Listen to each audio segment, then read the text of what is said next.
All right. Welcome, everybody, to episode 18. That's right. Episode 18. In life, when you're 18, you're an adult.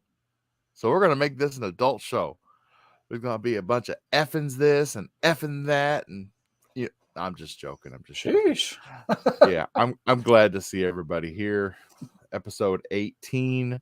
We've got a lot to talk about this episode. We have had a state of play. We have had an idea at Xbox showcase. We have gotten some Starfield tidbits, and Zelda and Elden Ring had a baby, and it's called Tunic. What you see on screen, you start out with a stick trying to smash little spiders and monsters, and they kick your ass, and you got to make it back to where you died, or you lose it all. But anyway, it's nice to see everybody. It's nice to be seen. We're gonna move on to Power Man 4K, the new pony in the house. Just joking. Love you, brother. What have you been playing, man? How have you been?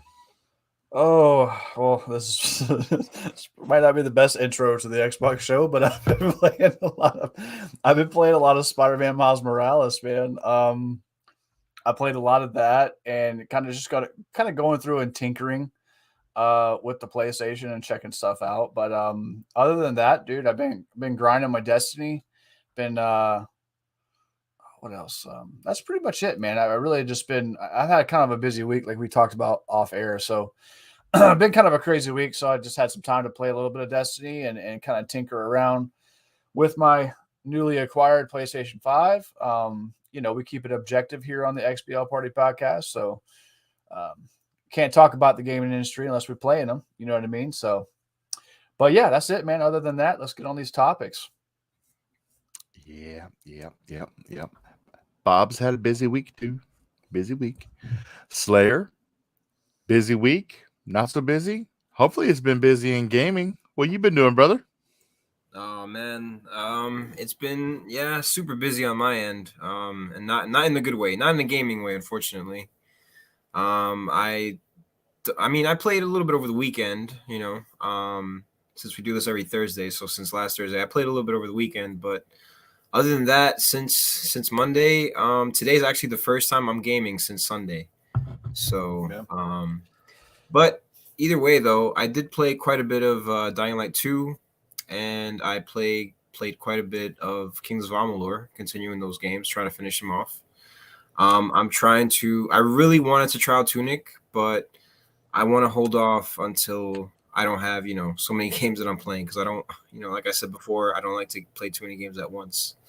I used to do that and it was just too much. So I'm holding off. It looks really good. I'm liking it, what I'm seeing here.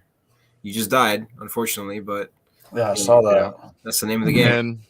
And you'll see that when I get back to that spot, there's like a spirit entity of myself there that's holding all of my coins. And if I don't get to it and get it back, then I lose them. Yeah. It's like I have been playing a lot of Tunic. A lot of it I've just been running around because the game, just like in old Elden Ring fashion, does not hold your hand. Even you'll see on screen here, like see the gibberish under guardhouse. Well, some of the signs and some of the things you pick up out of chests, it's all gibberish. And I thought it was a glitch or something with the game. I was talking with Dealer and Colt earlier, and I was like, is this right? Or am I supposed to like learn a new language in this game as I progress through the game? And they're like, no, that's one of the things. Apparently, the way the dashes and lines and whatnot are in the text, it's supposed to represent a picture or describe an object to you or something. And I still, 5 hours into this game, I still don't get it. Do not get it. So, yeah, it doesn't hold your hand. You don't know where you need to go. It's, yeah. But as soon as you get a sword and you get a shield, which you'll see here in the gameplay, it gets better. It gets easier, but you're still lost. You don't know where you got to go, what you got to do. But I mean, it's on Game Pass. You know, I probably would have taken one look at this game and not even gave it a second look unless I saw a lot of people raving about it or a lot of my buddies playing it. But because it's on Game Pass, there's no downside. If I don't like it, I uninstall it. The great big 2 gigabytes that it is. But yeah, it's just like, come on, play me. So I'm playing it, and I'm actually getting it. I'm getting a lot more achievements in this than I am in Elden Ring. So, but anyway, I don't want to ramble on too much. So those from software games, they're kind of stingy on the achievements, right? Like that's like a known thing, right? They don't really pop like crazy. Like you got to really Oh yeah, you have to go look for them, right? yeah. There's a lot of secrets and stuff, and yeah. I mean, but I think Elden Ring is definitely the easiest of the From Software games. I think in terms of the achievements, because I've seen a lot more people getting 1,000 gamer score out of 1,000, more than I ever have in any of the previous games. So yeah, I saw that they dropped a patch on Elden Ring. It nerfed a bunch of the stuff, and yeah, surprisingly enough, things. yeah, surprisingly enough, I heard that they from my friends, because they've been playing the game like crazy, and one of them has actually beaten it already. Another one is like close to beating it, I think, this weekend. They said that they actually nerfed like bleed and like melee, but apparently they buffed magic in some way, which is kind of weird because they thought that magic was pretty OP, so now it's even more OP. Mm-hmm. So well, I do want to say something about that. I am using a astrologer in Elden Ring. Usually don't go for the magic build. I never have really in the Elder Scrolls games or any of the other like Diablo. I don't really go for that. I'm more of a grinded out block and slash. But this time I was like, you know what? I've had really bad experiences with Souls games in the past, and they really turned me off. So maybe I'll try and kill things before they get close enough to kill me. And the magic I'm not finding it as OP as everybody else is. I'm like level 59, which I know there's a lot of people a lot higher level than me, but I'm not finding it that OP. I'm actually finding it when you're using magic, you're really quite defenseless. And so, yeah, to me, I think it did need a little bit of a buff, because even though you get in a couple good hits for the if you're using magic, as soon as that enemy gets close to you, yeah, you're in trouble. You're in trouble, and you can't back away fast enough. And if you're like me, I'm carrying a magic sword in my right hand, and I'm carrying my staff that I'm casting my spells with in my left hand. I don't have a shield. And I know, yeah, that's my fault. I could be carrying a shield and just the staff, but at the same time, I would be blocking until I was out of stamina, and then I would die. If they get close, you're a goner. And hopefully they buffed the cast time, because even on your smaller spells, it takes too long to cast them. And if they get too close, you don't have the time. You don't have the buffer there to get the cast off before it's too late. So I would have liked to have seen a buff, because, yeah, I'm using magic and it's it's a pain in the ass, really.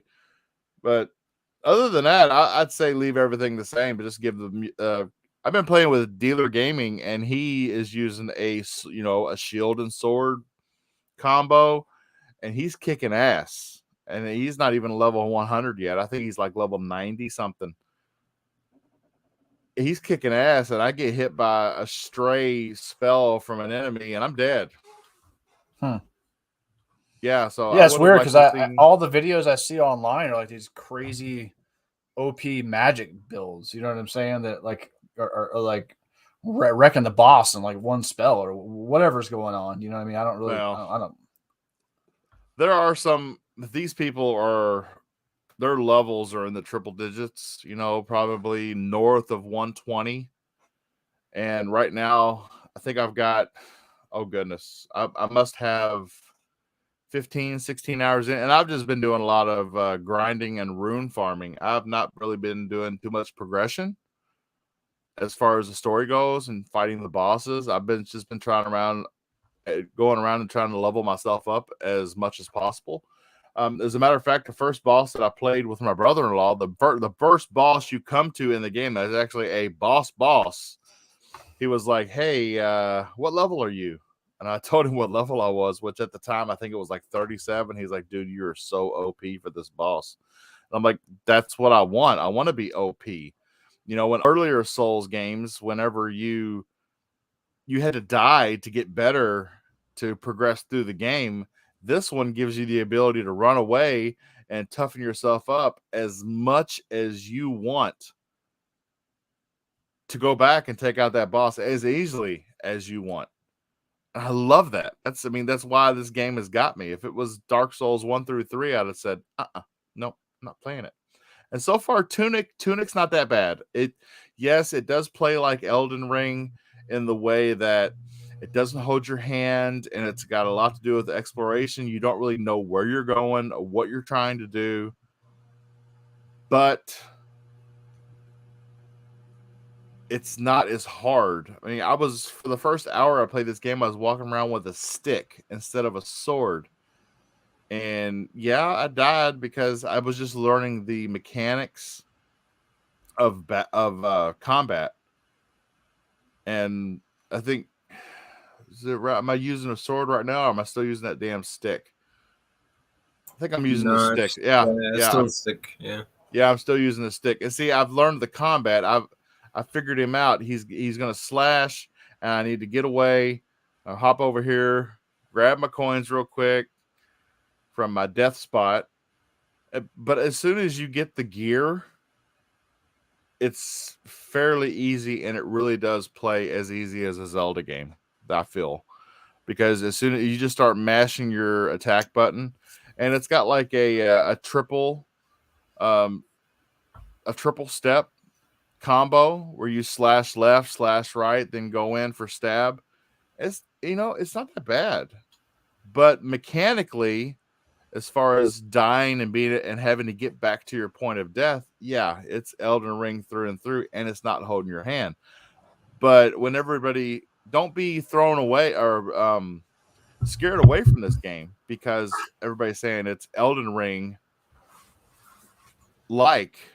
just by the mechanics and the way that it plays. It is not as hard. I don't feel it's as hard as Elden Ring. But don't expect it to hold your hand. Mm-hmm. That's all I got to say. Okay. About that. Okay. All right. We got some beautiful people in the chat. Thember, Crazy Louie Gaming. Saw you last night on Gaming Beyond the Box. Great show, brother. Great show. We have an individual on our show, Fabio. He lives in Brazil. Apparently they don't do daylight savings time down there because he'd be here. He probably doesn't realize that we're actually an hour ahead right now. So he's missing the show. Damn it, Fabio. He's missing the show because he's standing in the line because they got a sell on milk right now. It went down 13 reais. Yes. I think you have to correctly. Yeah, there you go. But all right, let's get into it. So we've talked about Tunic, and you can see Tunic on the screen for the whole podcast. You make your own. I'm starting out. I think I just picked the sword up, so it's about to get good, and it's about to look a lot easier than it has looked. But let's move on to. Well, I'll leave this up to Power Man and Slayer, my panelists. Which of the 3 shows / info dumps are we going to talk about? Are we going to talk about State of Play and Harry Potter? Are we going to talk about ID at Xbox? Or are we going to talk about us getting to see a little bit more of that infamous Starfield? Well, I think we could probably talk about all three, but I think we can jump into the Starfield. I think that one's the highest one, maybe. I mean, the one that maybe people want to hear the most, right? Like, Starfield is a big deal. So that's my vote. I say we go there. For me, I mean, I have to be honest. I unfortunately haven't had time to watch that, but I did watch a little bit of the ID at Xbox. So, but I mean, you guys could talk about the Starfield thing. I could just, comment on it, whatever, based on what you guys say. So, All right. So, Starfield, Bethesda, had a little bit of a roundtable where they showed some screenshots. And they talked as a group, as a developer family, on what they wanted to do with this game and what their aspirations were. And I have to say, in the scope of what we've seen from Bethesda, man, they're shooting for the stars. If let's say if their aspirations for Fallout 76 was from here to the moon, Starfield is from here to Mars. And we remember how 76 launched. If you were playing 76 all by yourself, not much of an issue. But 76, the big draw for 76 was that you were actually getting to play Fallout with your buddies. And that was broken big time. So I'm hoping that with the backing, the support, and the resources of Microsoft and Xbox Game Studios, that they come out with, I don't expect, in this day and age, don't put your foot in your mouth and say this is going to be a flawless release, because we know that does not exist anymore. Even Elden Ring, trying to bring some people into your game to help out co-op at times is a headache. Some points of grace don't even work for co-op. You have to go to another one that's farther away from your objective. So some games have got their issues, but I just don't want it to be broken, because from what I see, this is going to be amazing. And it's going to be, imagine a perfect world where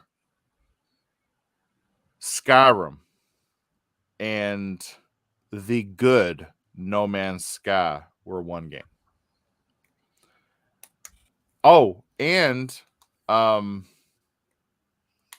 Cyberpunk, because there's factions as well. Yeah, you can actually be like a space cop if you want in Starfield. I mean, what? That's crazy. Wait, so Starfield is multiplayer? That's the first time I heard of that. No, it's not multiplayer. Oh, okay. But you can apply for a job as like a space cop or something, right, like that in Starfield, and take contracts and go out and hunt NPCs down. I mean, it's like it's the potential is just blown wide open. Yeah, it is pretty interesting. I think the most interesting thing was that brief little snippet of like in-game footage or in-engine footage that we got to see, kind of like a little bit of a little tiny chunk of the game, and like what it could end up maybe potentially looking like. Obviously, it wasn't something that was like very revealing. Obviously, I feel like they're going to save. My guess is E3 is going to be it's going to be like a Starfield showcase. You know what I mean? Like, it's going to be a huge part of E3, and a lot of people have been upset about or asking questions about why don't we see gameplay. Well, all you have to do is look back at Bethesda's releases prior to this. You know what I mean? Fallout 4. I mean, just a couple months before it released, they showed the game off, and they've done it with other games as well. So It looks like it's going to be very, very, it's very bold, right? There's a lot that they're trying to do. I genuinely hope that it lives up to the expectations because there is a lot of hype on this game, and I just want the game to live up to the expectation and be the game that everybody wants. Um, because when you hear people talk, there's a lot of hype on Starfield right now. So it's like I want it to be that game, and I trust Todd Howard. He's made some really great games, and I know that they had a couple of missteps early on, but also too, you have to remember that like the games that they had quote unquote missteps on were games that, in my opinion, I don't think Bethesda was really like Starfield, even though it's a new IP, feels and sounds like it's going to be something they're very, very comfortable doing well, right? Like Skyrim in space. That's going to be something they can do very well. Fallout in space, all those things combined, taking all those elements, all those mechanics, and everything that goes along with that, and putting it into like a pseudo realistic space future, that's somewhat grounded in reality, but also has its roots in fiction. So I think it's going to be good. I hope that it lives up to everything that they're talking about, and I'm obviously very excited about seeing gameplay for it this year because that is come this November, unless we get something at E3 that's also coming out this year that we don't know about yet. For the most part, like that's what Xbox has had planned for the fall. You know what I mean? Like that's the game. That is the game. So hyped to see it. Hopefully we get a lot of gameplay, a big info dump. I don't know if you guys heard about it, but supposedly there could be an Xbox show in May and one in September, kind of surrounding E3. So What? Could be something there. I believe I saw some stuff on Twitter about it, saying that it could be two shows like in between, or I guess kind of sandwiching E3. You know what I mean? So if that's the case, and that could be good, right? Because like in all reality, we still have a lot of stuff that Xbox has got cooking in the oven, right? Like there's a lot of things going on. There's a lot of studios that are working and they're being really quiet. You know what I mean? So I think that'd be nice. I think it'd be good to like get a good little cadence of like, info, then a big E3, and then some more info, and then maybe even do like an XO or something in the fall, and just keep that cadence of information kind of flowing, even if it's third party marketing deals, even if it's an ID at Xbox show like they did recently. Hey, it's something. It's communication. It's them talking. It's them staying relevant and not letting PlayStation or Nintendo kind of have all of the limelight. At least sharing it. Is what I'm saying. So yeah, and I think one of the big things that everybody is waiting to see about Starfield was the issue with Fallout 76 a push from the higher ups at ZeniMax, or was it because Bethesda, everything that they've been great and been known for, did they finally falter on a project?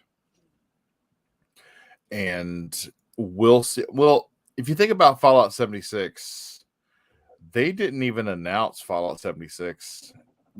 Todd Howard didn't even give that conference until the E3 before the fall that it released. We've been talking about Starfield for 3 years.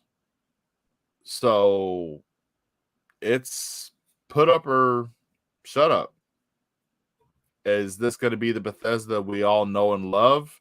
And was ZeniMax the issue? Or is there an issue with development at Bethesda? We'll find out.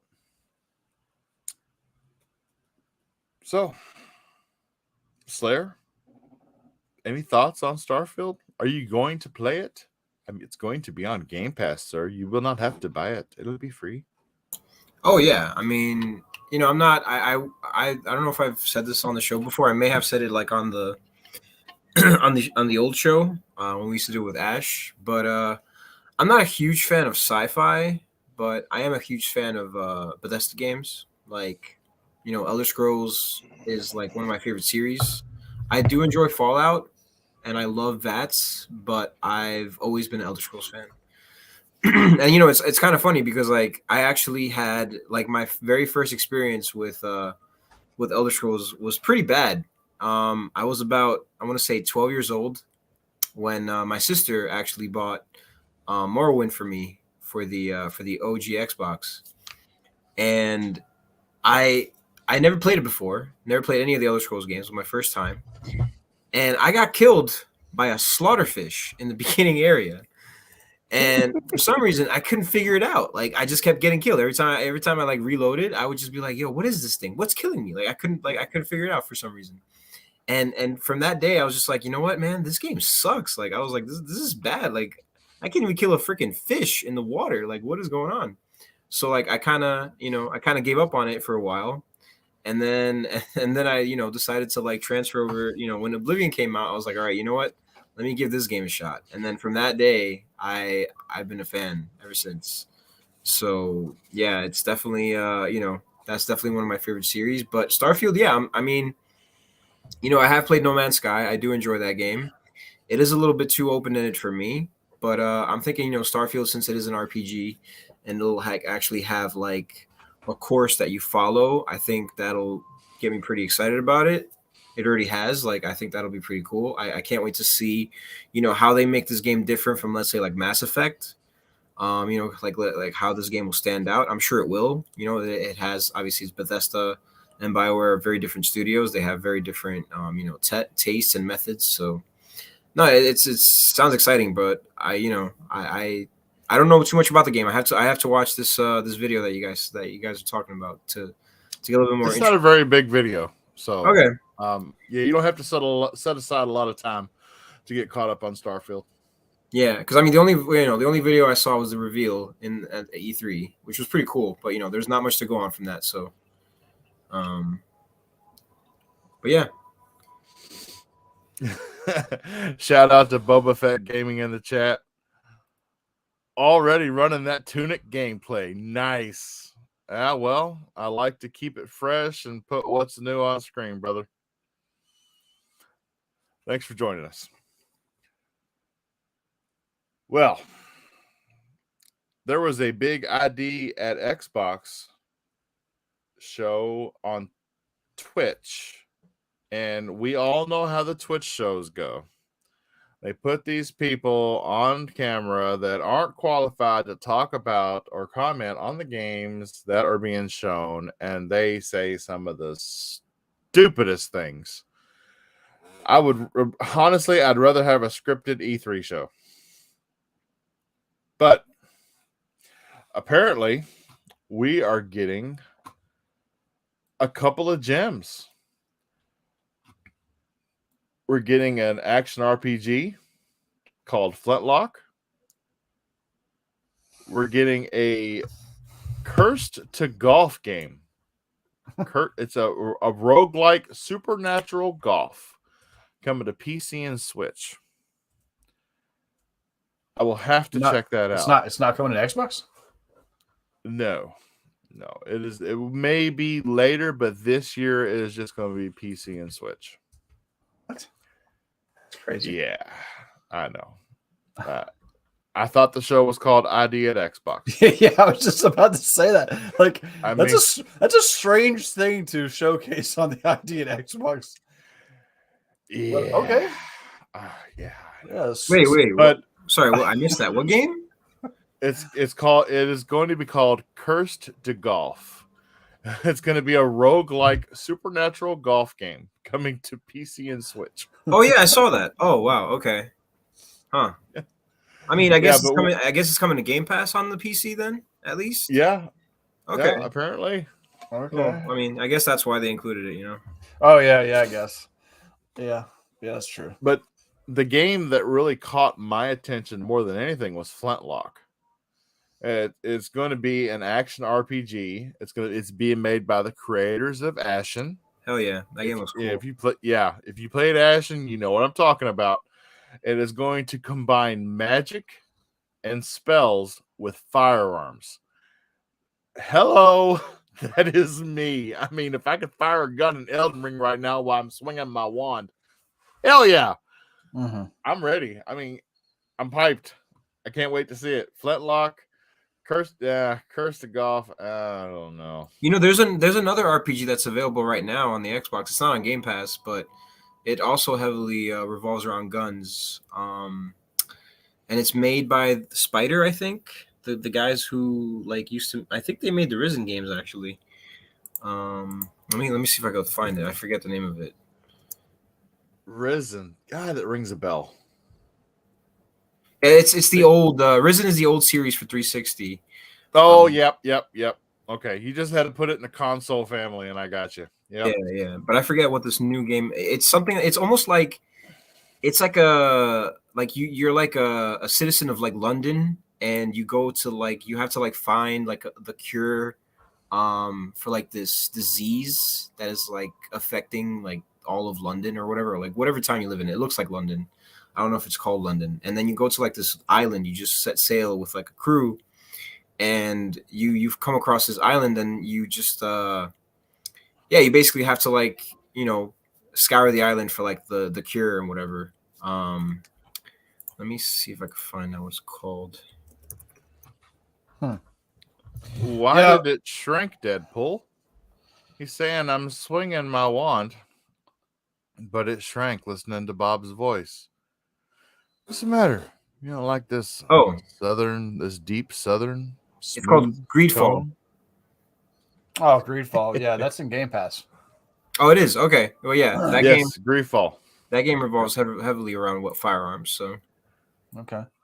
Yeah, I mean, Flintlock looks pretty cool. It's looks like it's multi-plat. Looks like it's coming to everything. But is there a timed exclusivity with Xbox, or are they just announcing it? They just announced it. They just announced. They just announced it. Okay, yeah. I mean that looks pretty cool. I'm kind of with you, Bob. I'm interested in that. I mean, I was kind of interested in in Ghosty Golf, but if it's just coming to PC, I guess I'll wait for a console release on that bad boy. But yeah, right. But yeah, like I said, I think at the end of the day, it's just about communication, man. Put a show together, put Xbox on the end of it, and talk. It's good to hear. I know we're going to talk about it in a little bit, but Sony had a couple state of plays, and it's just communication. Letting everybody know what's going on, and listen, we know it sounds like 2022 has been kind of a rough year for gaming and for developers. I mean, games have come out, but obviously, we've heard about some issues and people coming and going, and developers, and it's hard out there. That they're all kind of trying to get back in the swing of stuff. And I don't know if I can't speak on it, but I have to imagine that working from home probably made things a little bit tougher on development, and not having the brain drain in a room, and everybody just kind of being able to talk things over, because a lot of stuff. I was watching Raising Kratos the other day. Something I would definitely suggest that everybody watch that. It's really interesting, and not just from a PlayStation perspective, but from a gaming perspective about what it was taking them, as far as development. This was obviously way before the pandemic, right?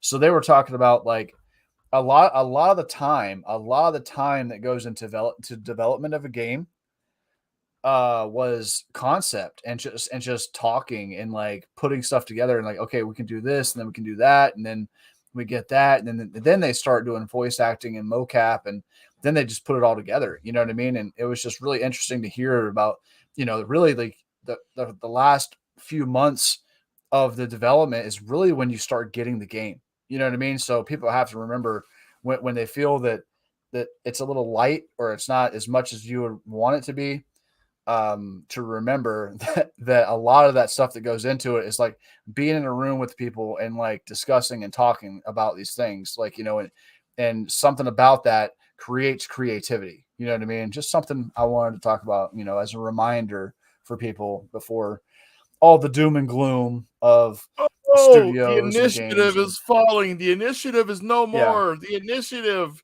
I mean, Listen, and I guess since you mentioned it, we can talk about it, obviously. But hey, the initiative has lost some people. Is it concerning? I would say, I mean, yeah. But here's the thing: it sounds to me like they kind of read the room, and that's why they called in Crystal Dynamics. And from what I understand, and what people have been reporting on, Crystal Dynamics is basically taking the lead on this. For whatever reason, Gallagher, his creative passion wasn't matching up with the rest of the team, and that kind of goes along with putting the superstars all in the room, and everybody has these great ideas, but eventually somebody has to use one of them, right? And when you put all of these guys that are awesome in this one room, you might tend to run into that. I don't know if that's the case. I know that they're talking, that eventually people are going to start talking about it, and I'm sure that'll be an article that Schreier or somebody else is going to get a hold of and let everybody know about. But at the end of the day, like, Crystal Dynamics, I was a huge fan. I don't know about you guys. I love the Tomb Raider games, right? The Tomb Raider games are awesome. Um, I thought they were some of the coolest versions of the Tomb Raider series, right? So, Only because she had boobies.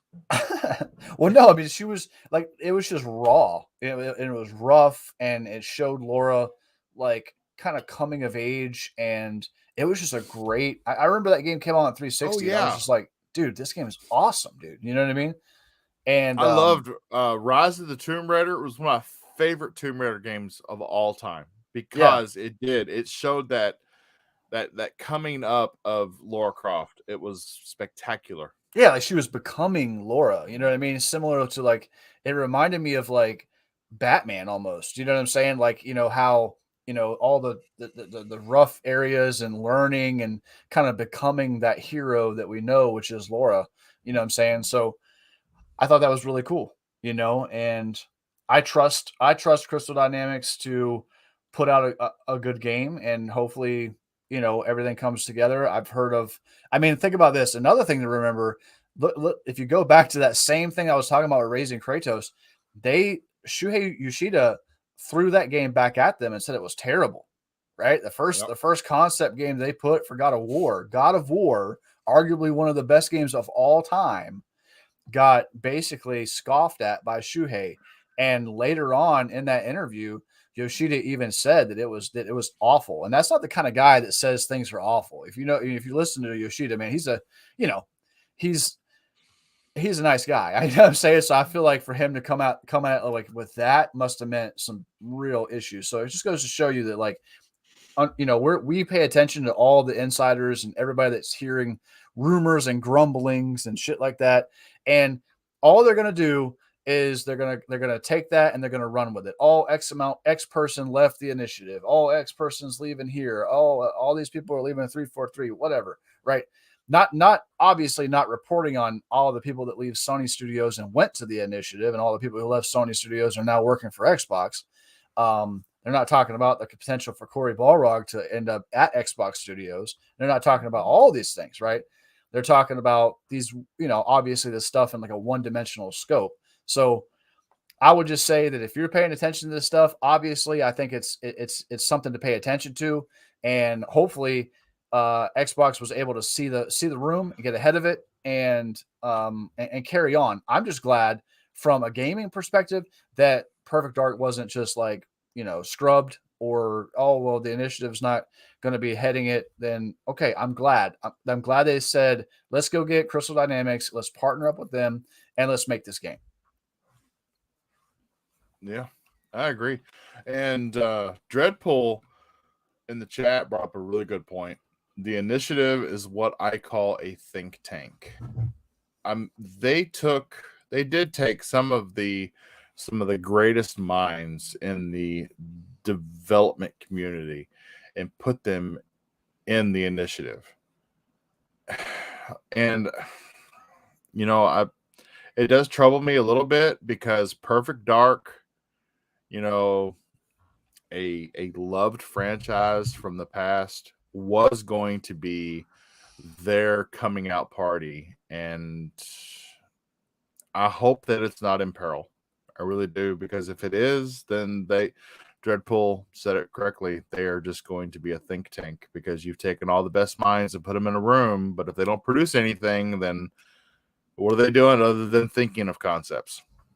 And like I said, like all of them may have like really awesome concepts and may even be able to, I mean, with that talent, could probably create a concept for a game on their own, right? But eventually, and I think Jeff Grubb may have talked about this. He said that it made a lot of sense. They have at some point somebody's idea has to be the one that they pick, right?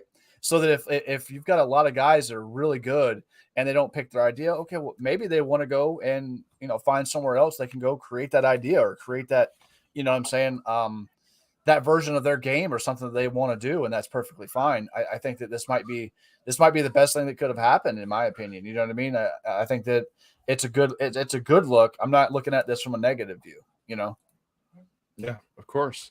I want to put on the brakes real quick, and our other family member has joined the cast, our other panelist. He is in Brazil, the one, the only. Fabio was not aware of the time change that us Americans love to do because, I don't know. I've heard so many excuses about why the time goes back and goes forward. I've heard, well, it has something to do with the kids at the bus stop, or whether it's light or dark, or I don't know why we do it, man. But welcome to the show. Don't consider yourself late. You didn't know. Let everybody know what you've been playing. And I'm not even going to bring up the price of milk. Just let it flow.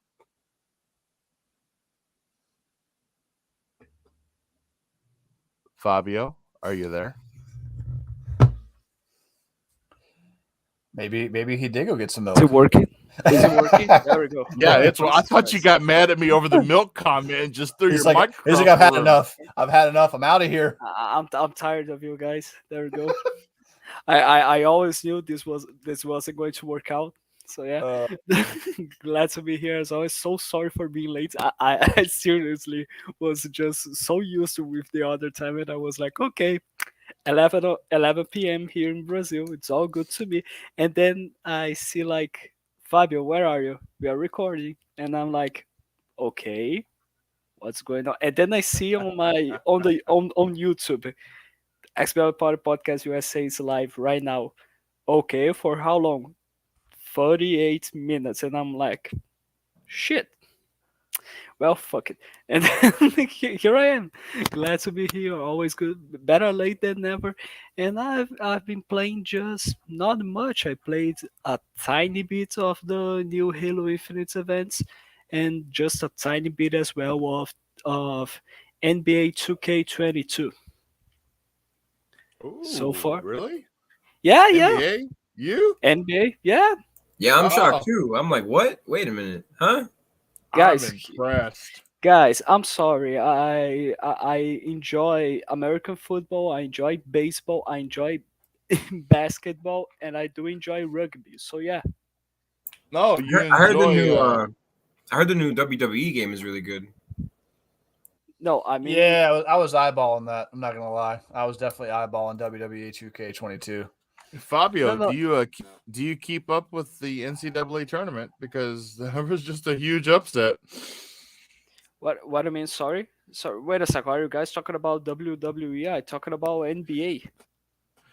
Oh no, I'm talking about the NCAA tournament here in the States.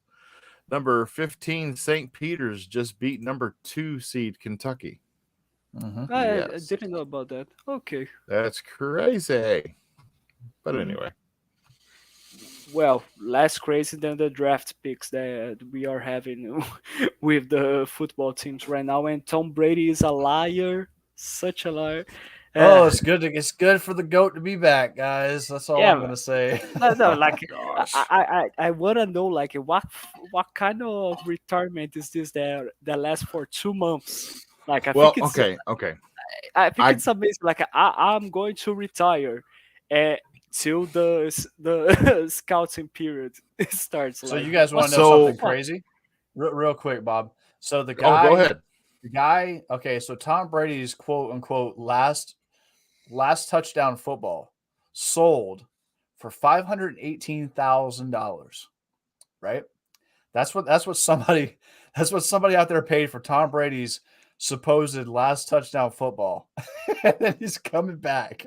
So Oh my gosh. 500 $500,000 into this football to own the last football that Tom Brady threw for a touchdown. And here we are, 23rd season coming back. And on top of that, Tampa's stacking the deck, man. I know this is off topic from Xbox, but it's just I've been following all of it and like all the deals they've been making. It's just been crazy. And I do believe the MLB season just started, and I did watch a tiny bit of the Chicago Cubs versus the Chicago White Sox. We lost by 1 point. For fuck's sake, Cubs. Boba Fett Gaming, Australian football, is that soccer, rugby? I'm not familiar with Australian. Do they have like American style football in Australia? I don't know. I would be interested in that. Yeah, That would be crazy. As far as I know, they put helmets on kangaroos and send them out there with a ball. As far as I know, instead of I would subscribe to that content. That's all I'm saying. As far as I know, instead of show me where I sign up for that content because I want to be there for it. I just want to say, like, as far as I know, instead of tackling the other team with their own bodies, they throw an alligator at them and they do the rest. Like I said, this is content that Power Man likes. So let's make this stuff happen. You know, let's make this stuff. You know, but wasn't this? I'm sorry. Wasn't this supposed to be a Xbox video games podcast? I'm so sorry. Yeah. What just happened? Yeah, you guys are making me that's what happened here, man. Shut the hell up, Slayer. You're playing Sea of Thieves that I know. I can see you there playing Sea of Thieves right now. Yeah, I know. That's why. I got bored. You guys talking about that? Yeah, you said, you know what? Picking up the controller. I can't deal with this anymore. You were playing Sea of Thieves way before I entered the discussion. Hey man, why are you outing me, bro? Like I know, exposing. Yeah, man. Wait a second, were you? I was just inventing. All right. No, I'm playing. Okay. I'm just okay. No worries. But okay. So what's going on? Yeah, I'm putting on the break. About? Okay. Enough about the sports. So another game that we need to talk about from the ID at Xbox Showcase is a game called There Is No Light. And this game, it's coming this year to Xbox One because apparently it's been in development so long. But it will be available back and pat on Series X, which will probably have some perks being in back and pat, you know, better frame rate, better resolution, whatnot. But this is being called Bloodborne Pixel Art. So it's going to be a Bloodborne type game, like, you know, a Souls type game, but in pixel art. Okay. I'm not gonna. I've liked a few pixel art games. This could be really interesting. Yeah. What do y'all think? I have a special relationship with Souls games in that I don't play them. So for me, that relationship is where it goes. So the definition of a special relationship. I don't play. We have me and From Software and all of their copycats. We have a special relationship. You know, it's a very hands off, very long distance relationship. But no, I saw it. It does look cool, and that's always my thing with all these games, man. Is they look awesome. You know what I mean? And then I just get absolutely murdered. 30 or 40 times in a row, and I'm just like, maybe this isn't my game, guys. But it looks cool. It looks cool for sure. I mean, like I've always loved like that pixel art, and you know how they do that. They do it a certain way to like bring it into the the current day where it's like it's pixely, but it's like smooth pixels. If you can follow me, you know what I'm saying? And there was a game that The was at word you're looking E3. for is Borderlands, Power Man. Is it? Is it? I don't know. I mean, that's not like pixelated. That's more like stylized, right? Like Oh, so. you're right. You're right. I'm Yeah. So sorry. that's I'm sorry. stylized art. Okay. But there was a game from E3 last year. I believe it was called Replaced. Did that game ever come out? Did you guys remember that? It's a very cool looking game. And it was very like it had a very a cool ambiance about it. But yeah, it looks pretty cool. I think that it was overall a pretty solid little show. You know, shows some pretty Yeah. cool stuff. Yeah, Bob butted in there, but I got Bob got Bob got pixel art and cell shading confused. Borderlands is cell shading. Yeah, there you go. Yeah. Yeah, my bad. Sorry, You're but gonna no, I don't Borderlands believe fans are gonna Replaced ever be came out. coming in here in droves, knocking on your door. What's that?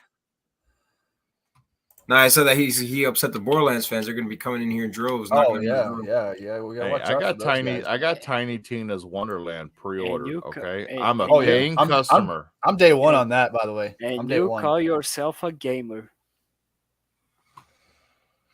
Don't start with me. Go buy some milk.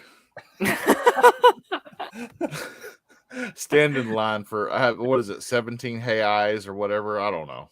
Ah, there we go. You did the pronunciation right this time. Well done. Really? Yeah, well done. Oh wow. And Boba Fett Gaming said in the chat, it's neither rugby or soccer. Check it out. He'll send a link. It's Out of got they wear no pads. out of nowhere, we are back into the sports topic. Like, I have to recognize and I make it a habit to call out the people in the chat because we are here because of them. well So said. Well said. so back to the idea at Xbox show. So there's a game coming out called Void Train. So it's a survival / train simulator game. Wow, these independent developers are really stretching my mind big time. So the way it looks, Void Train, it's a project that combines survival in the first person, construction of trains, shooting, and crafting, all while you drive a railway at high speed through a surreal vacuum. Wow. Say that 3 times fast. I mean, goodness gracious. Oh, I don't know. Like, I think sometimes these developers, like, their creative minds are just amazing. But I gotta be honest, like, it doesn't it doesn't get me interested. I gotta be honest. I'm sorry. Some concepts are really nice, but I think, Jesus Christ, how the hell are you going to make that work? oh. I mean, there's a 2D samurai game called Trek to Yomi coming out. Did y'all see that? Hmm. Yeah, I mean, it looks cool. It reminds me a lot of the old Shinobi games. Could be neat. Ah, well, wasn't that the game that was announced during the state of play, the last state of Yeah, play that we had? Yeah, yes, it's going to be. It's multiplayer. It's going to be on every console. I was kind of surprised by that because, like, the first thing that I thought was, okay, there's an indie Ghost of Tsushima that PlayStation fans are going to be playing right now. Since they don't have right now Ghost of Tsushima 2 at the moment, yeah, that's going to be a good pick. And then it Yeah. was, and then, like, okay, this multiplayer, interesting. It called way more my attention, but some, I don't know, like, some indies, they just have that, how can that feeling of, the idea is great, but the execution seems to be really hard for me to see working in a video game sometimes. And, like, it's just, for to me there are just so few games that make me certain, okay, this seems to be great. and am really, really, really, really excited to play. And one of them was the game that is going on right now during the gameplay footage, Tunic. Yeah, it's I don't have any problems. I mean, other than like, see right there, I just looked in the mailbox and it was that gibberish. That's all it was. I have no idea what it means, and apparently, I'm never gonna figure it out. But Exactly. okay, Well, I gotta say, Track to Yumi was like probably the coolest game that I saw at the ID at Xbox personally.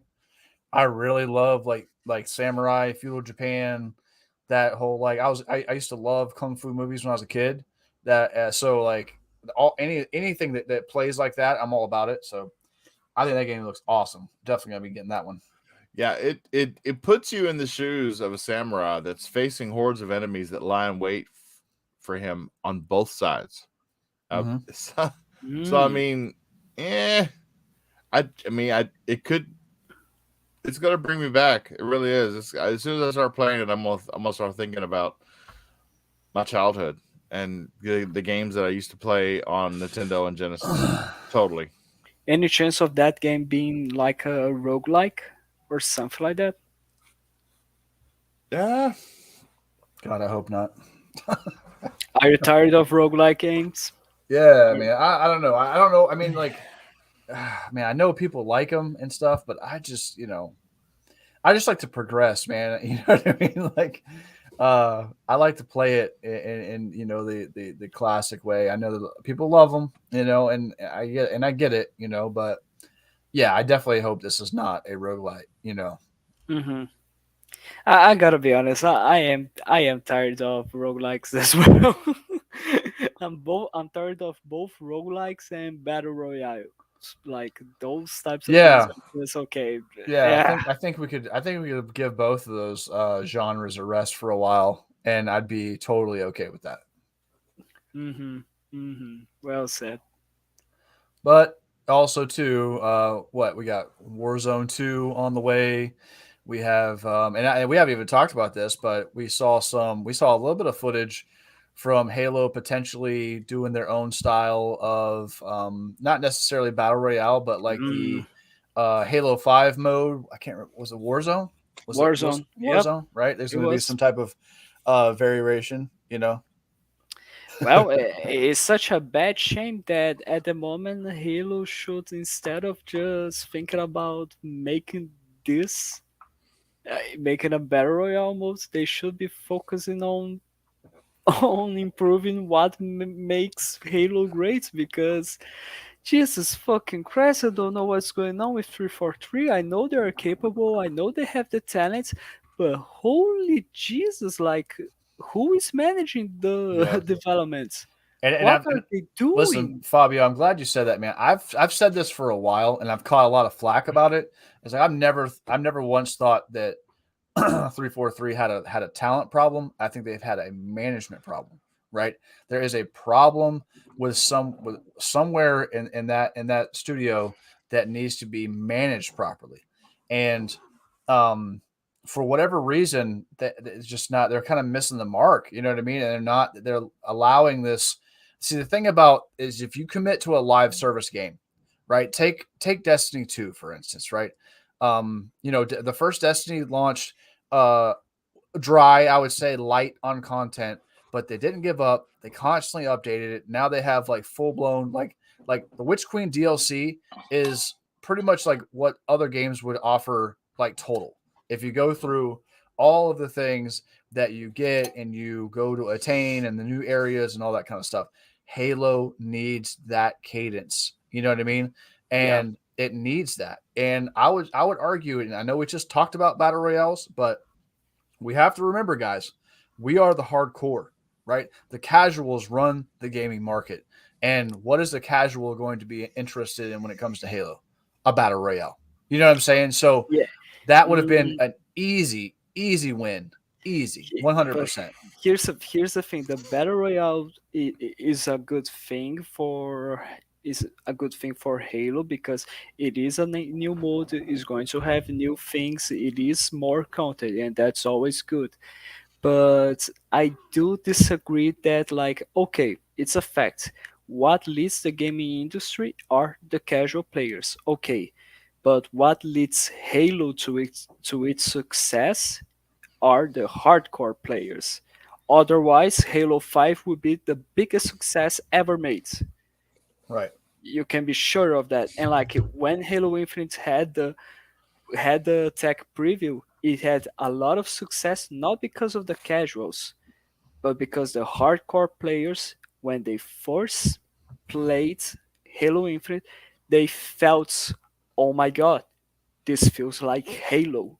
This feels like Halo Combat Evolved. This feels like Halo 2. This feels like Halo 3 and Reach in an improved way in terms of the gameplay. Sure, we do have some Halo 4 and 5 elements, but they are not as clunky as they were back then when they were added in those games. You know what I mean?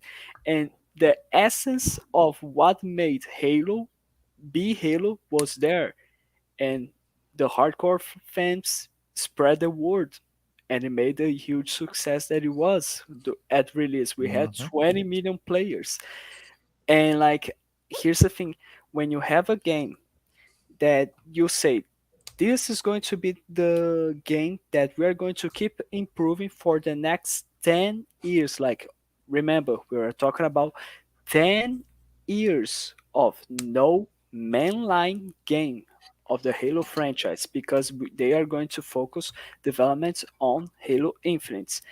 And this is going to be a live service game. But the problem is, it's been what, 3, 4 months, and the only thing we had were patch notes, just to improve some bug fixes, this and that, some ping problems, some connection issues, but no content, no new maps, no new modes. The only one new mode that they decided to add, they decided to, okay, we are taking this away because the event is over. This is not how you manage a live service game. And so far, we are completely silent. We waited 6 years for Halo with it. I'm glad that the game is here. I do have my fun with it, but come on, guys, you gotta have a better management team to Have add you content. beat it? Have That's you beat yeah, Halo Infinite? yes, I did. Okay. I was about to I say, did. if you haven't, then I'm going to treat you like a reviewer that didn't beat a game and you don't have a right to say a word about it. Here's the thing, but I did No, yeah. I did beat the game, and after I beat it, I made the review of it for the channel. You can check it out. And Fabio, I agree, man. Listen, I totally agree with everything you're saying. My thing is like and me personally, and I'm surprised that Bonnie Ross and Boba. Shout out to Boba because he mentioned it. I'm surprised Bonnie Ross still has a job. I don't. I think that there is a upper tier management problem at 343 that needs to get handled.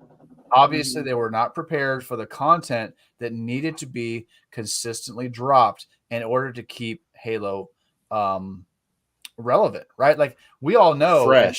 The word is we all fresh. played exactly. Like we played Halo. We know Halo feels like Halo, and then we're getting that Yes. nostalgia and we're like, oh, this is great. However, we know that gamers are fickle and they require content on a pretty fairly consistent basis, and that's not what they're delivering right now.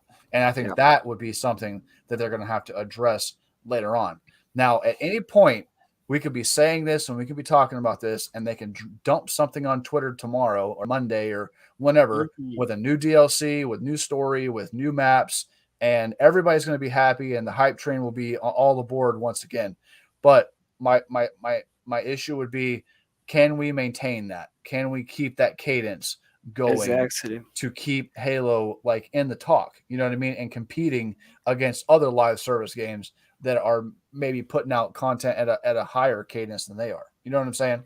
I- I'm So I'm not necessarily saying that Halo needs to every single week or every single month release something new, no, and right. but at least give us a roadmap. Give us send us a screenshots. Give us something to be excited for. Show the work you are doing right now. Why the hell am I seeing new features? The new features that are going to be added to Halo, and those are awesome features through the Halo Infinite leaks page and not by 343 themselves announcing this. Oh yeah, these are some things that we are working on right now. This would be so much better. Because when we see on the Twitter page of Halo Infinite leaks, okay, this is getting added. But when is it getting added? Because we saw some elements of Forge, we saw some elements of new weapons, we saw new modes, we saw new maps, we saw new features. But when are those getting going to be there? Are they going to be added on season 2? Are they going to be added in the middle of it? Are they going to be added on season 3? What's going on? And like they already said that co-op is coming to season 2, but not at the beginning of it, just in the middle. So like you made us wait this long for a single announcement of the season 2, and you are still making us wait for more time for the thing that you were supposed to have it announced, to have it ready by now.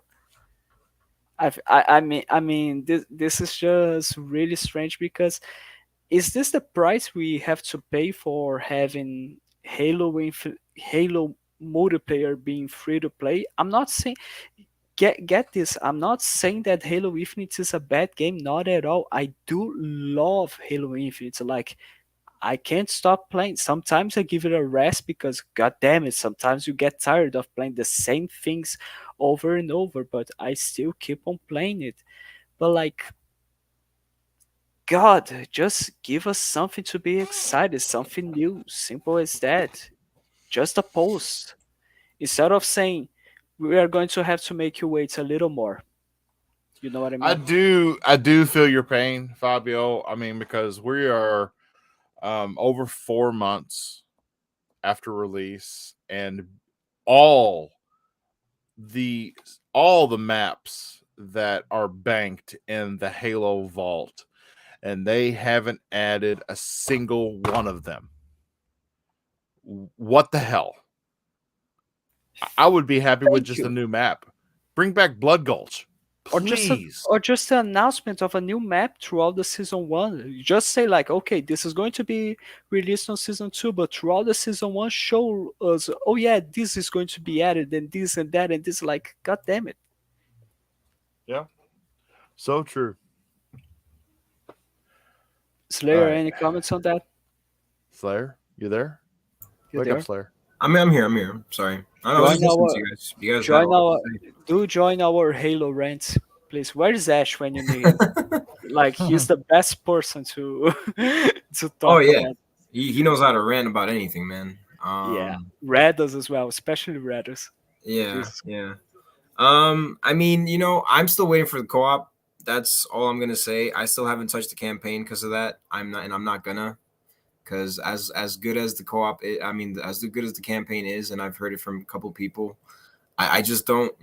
It's not, to me. That's not a Halo game. I played like the first one by myself when it first came out because I had, I didn't have anyone to play it with at that time. But ever since, like, I started playing with friends, I'm just like, this isn't the same alone, and I don't want to play it alone. So I'm just waiting. I'm patiently waiting. I have a lot of games to play. I definitely agree with you guys in terms of, like, what you said about them having all these issues. I don't think I think it sucks, and it's kind of crazy after all this time, especially, how long they've had, and they've had experience. They remastered a couple games. They remastered the first one, if I remember correctly. They were the ones that did it. They did a lot of work on Master Chief Collection, so I'm not sure, what the hell's going on. Like, what's going on in that studio? Like, obviously, like you guys said, it's just must be management, and it's just not. Could have been the pandemic, obviously, as well, but still, I feel like I get it. I get why co-op is delayed a little bit because of the fact that they've said this themselves. Like when I first heard about the fact that co-op wasn't going to come out, I kind of figured to myself like, oh well, it's probably because it's an open world game, and they don't know how to work that in, and I get it. Not many games have co-op, especially when they're open world. There's not that many games out there with that. Like, some games do it very well. Like, for instance, one of the games that comes to my mind is like Ghost Recon, right? Ghost Recon Wildlands or Breakpoint. both those games I think handle co-op very well.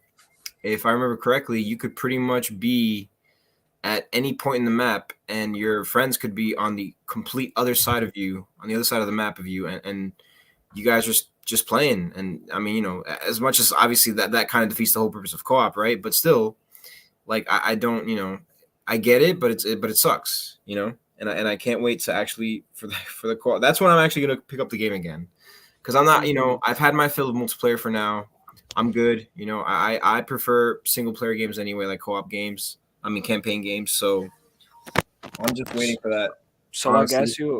I guess you don't want to play any Master Chief Collection with me and Nash no more, right? No. You see, it's different, right? Like, so I'll play like online with friends, multiplayer, but I have no interest in playing it by myself. Okay, fair Some people enough. do. The only game that I'm still willing to play online by myself like that, that's competitive, is League. That's it. Other than that, not really. Fair enough. Fair enough. Man, I'm not angry at Halo. I'm just angry at the guy or the people who are like, sir, we finally we have the sniper mode done, the shot snipers, whatever, like which you just it's the same maps. It's a Slayer mode where you just have a shotgun and a sniper rifle.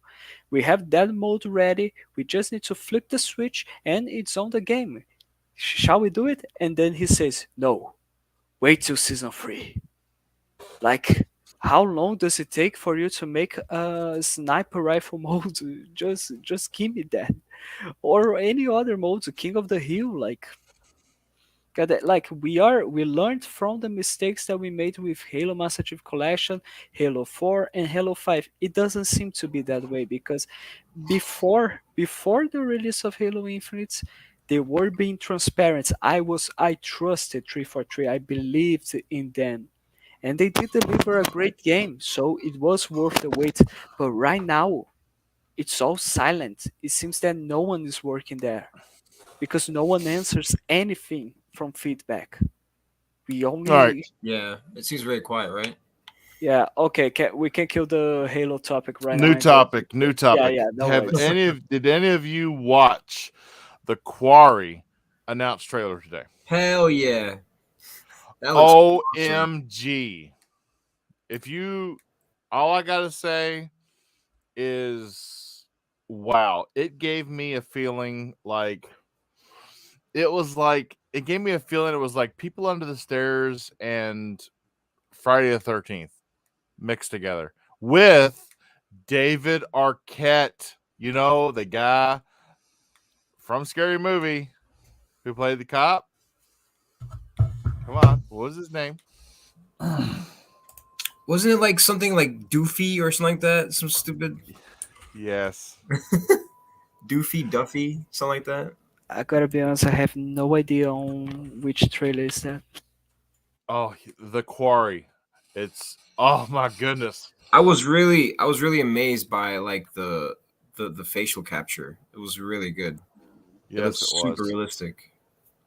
Yeah, it's gonna be really good. It It's- reminded me. It kind of had a I don't know because it takes place in the woods, and it had that Alan Wake vibe slash Jason vibe from Friday the 13th, and Well, wow, these are the same people that made Until Dawn. I don't know if you guys ever played that game. yes, Mm-hmm. Wait a- But okay, stop everything. I just saw the thumbnail. Is this a game? Or am I watching Beowulf again? What's going on? Beowulf. What? How dare you? Ah, Beowulf is a great movie. I'm sorry. yeah, I love Beowulf. Beowulf is awesome. I'm just I talking thought you were about talking about the video game. yeah, like it's just because I'm talking about the image quality. It reminds me of Beowulf, like it reminds me of a real person. The thumbnail here, and when I saw Beowulf, I was thinking, okay, this actor is really good. And then my brother said, this is animation. I'm like, what?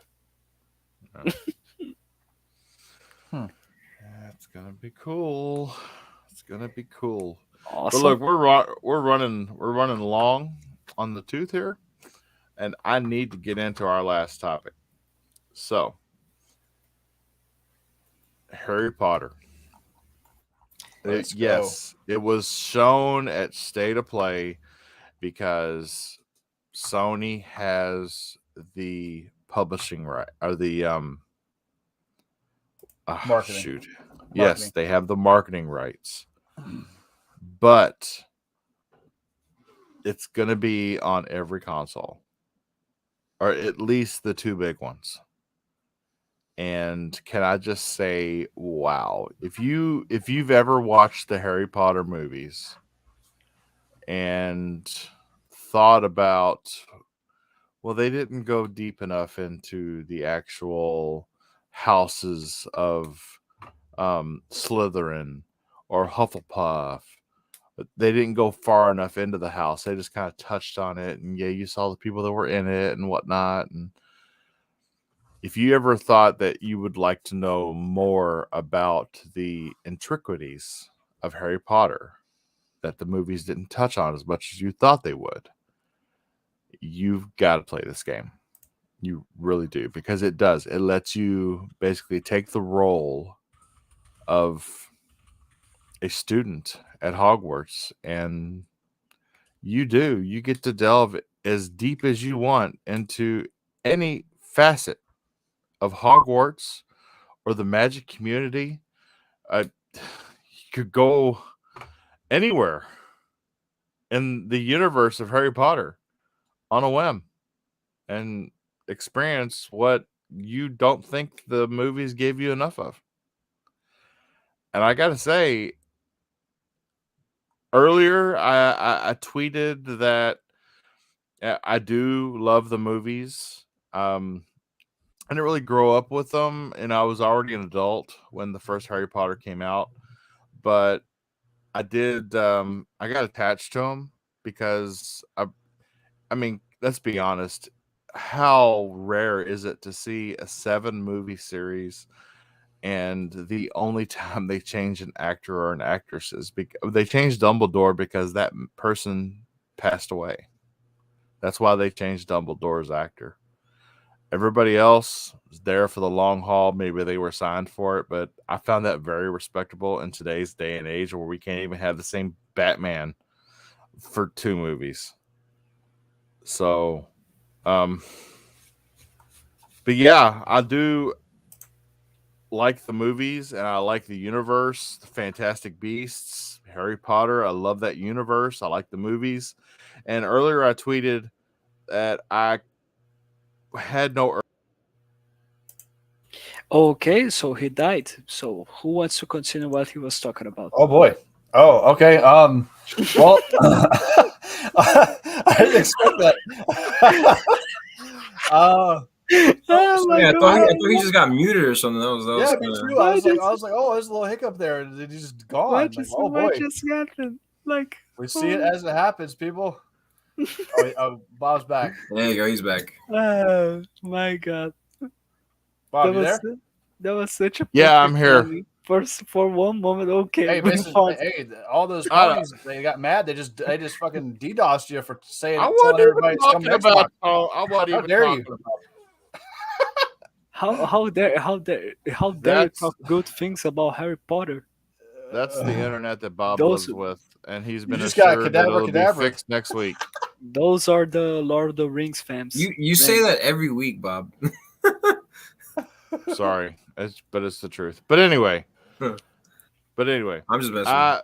Where I was, I tweeted that I didn't have the urge to play the game, but the more that I'm finding out about the game and the freedom that you're going to have within that universe, I don't know. I probably am going to play it. I probably am going to like it. It's just. It looks awesome. I think. All right. Yeah, I'm gonna tell you right now, dude. Like, I will. I don't care what comes out this fall. I will be playing Harry Potter, like 100%. That game looks like everything that I wanted as a kid watching Harry Potter, like in a video game. And we talked about this a little bit before the show, but they had some games on PS2, like that Harry Potter game that was on PS2 that I thought was awesome. I loved it, and I played the crap out of it. And Lego Harry Potter games. Yeah, the Lego Harry Potter games were solid, but this game is ridiculous. Just Hogwarts alone looks like something that I could probably get lost in for like hours. You know what I mean? And then like tie in the fact that I can jump on a broom or jump on a griffin and go explore outside of it. And we have the whole like there's the whole concept is that there's a goblin rebellion and now that the dark forces are like getting bold because of all the fighting that's going on. It looks great, man. I love the concept of you as a fifth year student, you come in, you get your house picked, and you go through the whole concept of Harry Potter, and the wizarding world is just such a cool thing. And I know that I'm probably going to buy like at least probably 2 or 3 copies of the game because my kids love it, my wife loves it, like everybody loves this game, so they're going to be playing it everywhere. So I'll probably buy it for every system that I own. Because everybody's going to be wanting to make their own character and seeing what house they get into. I know that it's great that it was a single player.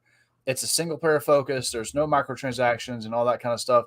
It would have been pretty cool to be able to team up and go on missions and stuff like that. But there's room for another game somewhere down the line. For now, I'm just excited that we have like an open world action RPG set in the wizarding world of Harry Potter. And I get to basically like, kind of make my character and do the whole Harry Potter experience, man. Like 100% hype level. Oh, don't candy coat it. You said you get to make you're gonna nerd out. That's exactly what you're gonna do. You're gonna nerd out hard on Harry Potter. The only thing that's gonna bother me is I'm really gonna be picky about like which house. Like if I get thrown into like Hufflepuff, I'm gonna be kind of pissed off. What's yours? What's your That's house? right. If I had my choice, man, I would either go Ravenclaw or I'd probably go Slytherin. That'd be my house of choice. You know what I mean? I would be Ravenclaw or Gryffindor. Yeah. See, Ravenclaw like kind of appeals to me, because it's not a house that I've seen a whole lot of in the Harry Potter movies, and I've always been very interested. And so supposedly, all right, I'm gonna start nerding out. So supposedly, their house is like high up towards the top of Hogwarts. You know what I mean? And Hufflepuff is kind of like in the basement where all like where Hufflepuff deserves to be. And then like so Ravenclaw is way up top. You know what I mean? And I don't know. It just looks really cool. I'd be okay with Gryffindor as well. I'm not always like the Boy Scoutiest kind of, like I'm more of an Empire guy than I am the Rebellion, but it looks awesome, dude. And just everything behind it looks awesome. The spells look awesome. The combat looks cool. It's like not crazy over the top. It looks like it was meant to be in the Harry Potter universe. You know what I mean? Like the fighting, the wand duels, all of that stuff, man.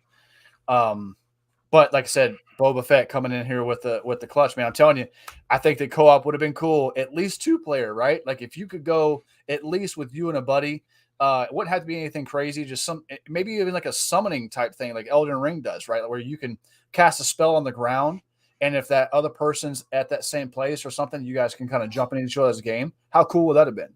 Oh, I hate that. I'd rather have a hop in, hop out because I'm like, it's a way to make it like interesting, right? Like if that's the case, then Elden Ring could have just you just join up or do whatever, but there's a process to it. So I think that it'd be cool with Harry Potter. They have like a certain spell or something like that, incantation or whatever, and you can bring somebody in for like special missions or something. I think that'd be cool. That was the only thing that I would have thought that I would have liked. But hey, at the end of the day, I didn't think when I first heard about Guardians of the Galaxy and that it was only going to be Star-Lord and it was going to be single player, I was like, maybe not. And then I played it and I loved it. You know what I mean? So I've got nothing but hope for this. I'm probably going to pre-order it as soon as I possibly can. I love the fact that it's coming out this year. I really didn't expect that. And I know there's a lot of time and I don't want to jinx it, but I'm excited for it to come out the holiday. Man, this holiday is going to be big, man. This is going to be a big holiday. 2022 is looking really good, man. Considering that we have Starfield, consider that we are going to be having Redfall if nothing comes off during the developments. Right. And Harry Potter, we do have great games. Harry Potter, and then of course, obviously we're going to have the next the sequel to Modern Warfare. Oh yeah, I totally know, forgot about that. So that's going to be a huge game. That's going to be a big shooter. A lot of hype on that game. So 2022 fall is looking pretty good. Also, too, we don't know what was going to be announced later on this year. Maybe a new banjo. Yeah, still holding out hope. I mean, maybe we'll get that eventually. I really wish that I really wish they would kind of let Rare kind of step off and do a little something. I'm hearing good things about Everwild. I'm hearing that it's kind of picking up the pace and it's starting to kind of find its identity. So that sounds pretty good. Talk about we just finished talking about management team issues with Halo Infinite. Don't get me started on Everwild, for fuck's sake. Yeah, well, I think that I don't know if you guys can correct me if I'm wrong, but I think the big issue with Everwild was that they were trying to find something that didn't involve combat. Like they were trying to find a way to do that in their concept and like what they were trying to do for a game. But I don't know what decisions they made. I don't know how I feel about a game that didn't have like any combat, but if it worked out and it was cool, I mean, Rare does make pretty games, and Everwild looked pretty cool from whatever it was. It looked pretty cool. So if they can make something like that happen, I think that we have a good chance of seeing some major games at E3, some stuff that we've really been thinking about. I think that we'll see a really big deep dive and probably a really maybe even a release for Hellblade. You know what I mean? Like I think they're getting to that point. That would be cool. From what I understand, they were just like at the point where they needed to mocap because of the pandemic and everything. So obviously some more development and some more mocap and stuff. But it's like I said, like a lot of this stuff kind of comes together in the last couple of months. So could be a lot there. I don't know. I'm excited. I think that I think 2023 obviously is going to be the time where I think all of the companies kind of hit their stride, and I think we see a lot of games that are just built for PS5 and built for the Series X and S, and I think that's going to be an insane year. But 2022, with all things considered and everything going on in the world, and everything that continues to go on in the world right now, is looking pretty good, man. So. And we can be really surprised with any announcements that end up coming up during E3.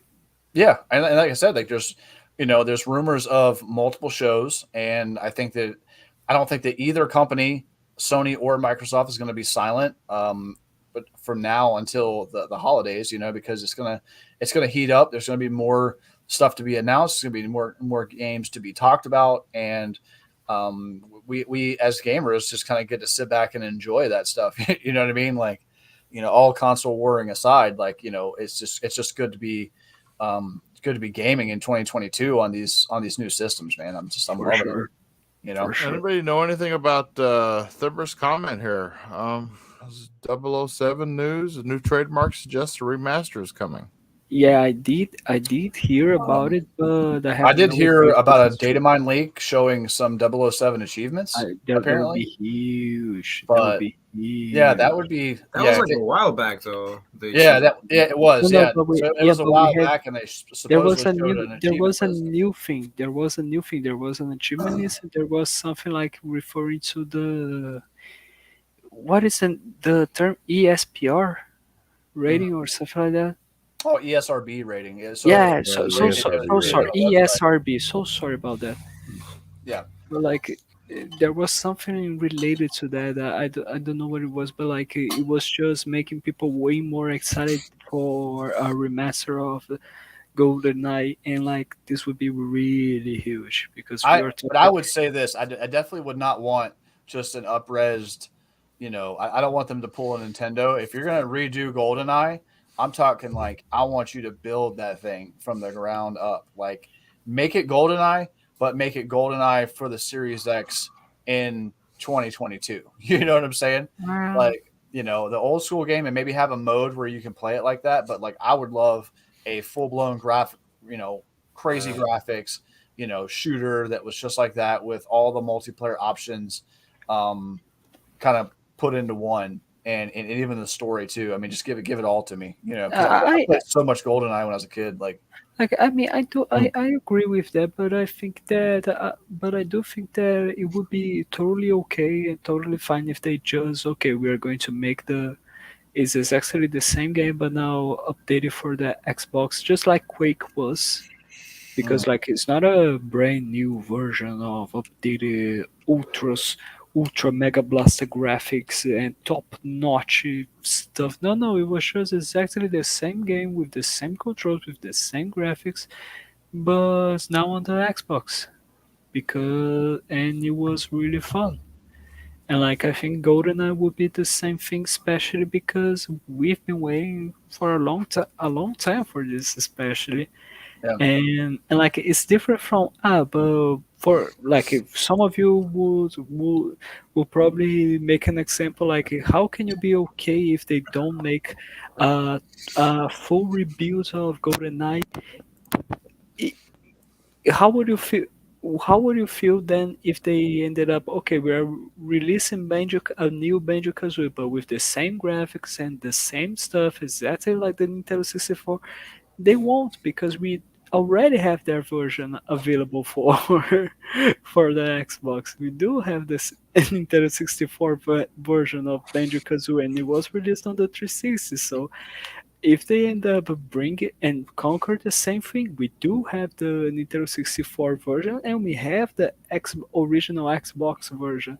So if they end up bringing back those franchises that already have been brought I'm to not taking my Xbox. 64 out of the box in the garage. I'm No, sorry. I'm just talking. Here's the thing. I'm talking about like they are only going. I think they are only going to be making a rebuilded game if the game is already if the original game as it was released is already available on their platform. But now, if it wasn't, there it's going to be the same thing. And that's what I think is going to be with GoldenEye. I think GoldenEye is going to look like the Nintendo 64 GoldenEye, but with better resolution. And So it's okay by me. yeah, I agree. It was a great game, no matter how it looked. But as far as how things look and as far as how things play, it brings us into our very last topic. And I'm going to give a shout out to Kid Smooth. His last video on YouTube was on point. I encourage everybody to go check it out. There are a lot of features on the Xbox Series consoles that developers are not using. And I think this has a lot to do with, well, we know that they both, the PS5 and the Series consoles, pretty much have the same CPU, but their GPUs are different. One of them is a different architecture. And we are seeing you've got a 12 teraflop machine versus a 10 teraflop machine, and yet benchmarks and tests done by Digital Foundry are closer than they should be for a machine that is clearly more powerful. VRS, variable rate shading, the only efficient and effective use of VRS that I have seen was in that Matrix demo. That was a perfect example of VRS, where from a distance you couldn't really make out a person's facial features, but as they got closer, it got sharper and sharper and sharper, like it should. I haven't seen that in an actual video game that has a story, only in a demo, and it's not being used. I almost feel like they're using variable refresh rate as a crutch for games that can't hold a consistent 60 frames. They're saying, "Oh, well, if you got a VRS TV, this will help you out." No, I'm sorry, but you can't make one version of a game and put it on both consoles. Yes, it's going to play, but it's not going to play as well as it could if you used the machine learning and the variable rate shading that this other one has. But at the same time, we are seeing these things being used when the games hit the PC. When they hit the PC, they're taking full advantage of the DirectX features, the VRS, the DirectX ray tracing. We're seeing full advantage of the DirectX being taken advantage of on the PC, but not on the Xbox. And because Sony doesn't have DirectX because their console doesn't run on Windows, so they don't have access to that API. They have access to a bunch of other universal APIs that are similar.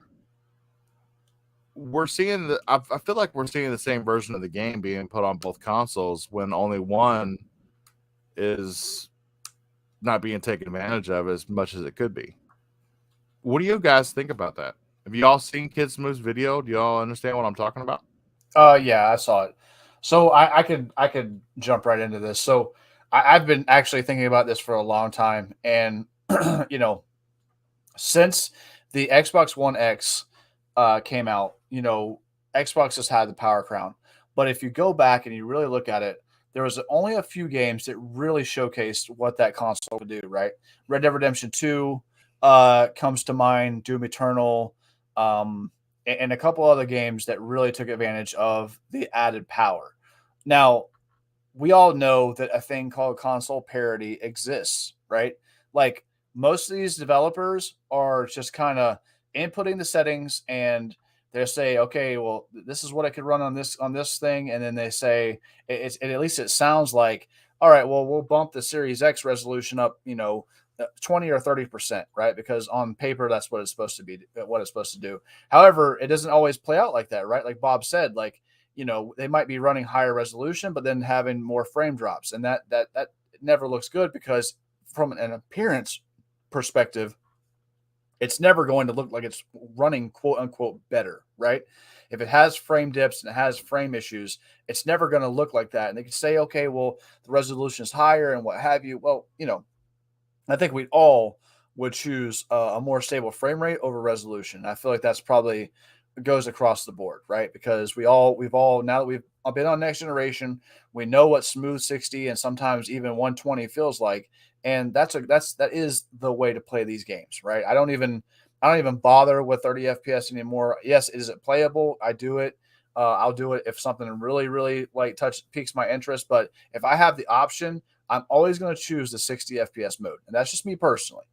So with that being said, I think that, and I'll pose this question to the panel as I pass it over, but I think that Microsoft would be better spent rather than chasing a power narrative, just simply, because like I said, if you could make something that was 10 teraflops and match the PS5 and then you could use less of that R&D time and focused on more features or maybe fixing their DVR system or maybe integrating more ways of sharing and creating content on the Xbox and more things that could go into making it more of an all-in-one system.